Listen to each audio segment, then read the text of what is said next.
Canada's much-anticipated walkthrough looked more like the world's most expensive ball hockey game. It was a little bit weird. I mean, that was a tough concept to kind of wrap around. I think it's good just to get out here and go through some of the drills and get a feel for what to expect. When you got 23 guys in your team, you usually got to teach 23 different ways. Everybody learns different. So when you see it on video, it's one way. You see it in a book, it's another way. You got to post it on the wall. You walk through it again, and then you talk about it. To me, what we're trying to do is get them to understand the way we're going to play, so it leads to comfort for them when they arrive in Sochi.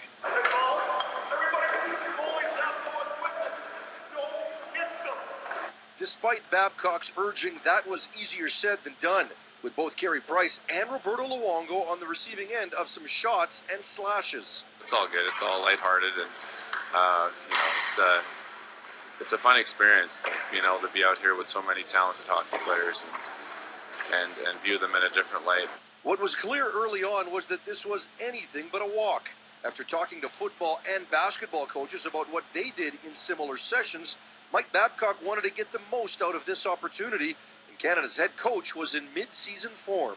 Babs is always in mid-season form. I think even when he's at his cottage in Saskatchewan, he still talks to his family the same way. Most guys just didn't want to be the guy to screw up the drill, so it was pretty funny. We got a kick out of it. It was a lot of fun. I just do what I do. I don't even know what I do sometimes. I just do what I do. The coaching staff went through their systems, how they plan to forecheck without the actual checking, how they'll break out and defend, special teams, and even line changes. It's valuable in a sense that you have something to look back on.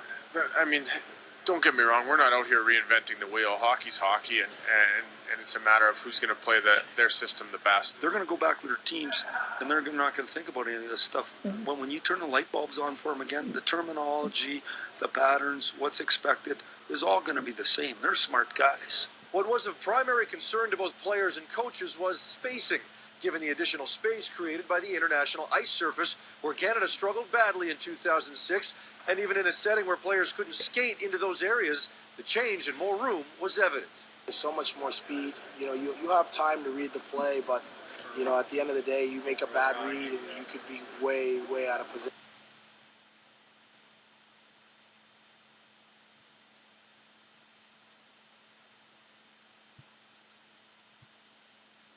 So it's definitely different. What it's doing is initiating the experience that they're going to have when they step on the ice in Sochi. So it's activating it in the video, on the charts, then coming out on the ice and seeing it, experiencing it. And I think when you're out here on skates after, it's not going to change the area that you felt here. So I really think this has a lot more value than maybe many people from outside understand. Farhan Lalji, TSN, Calgary.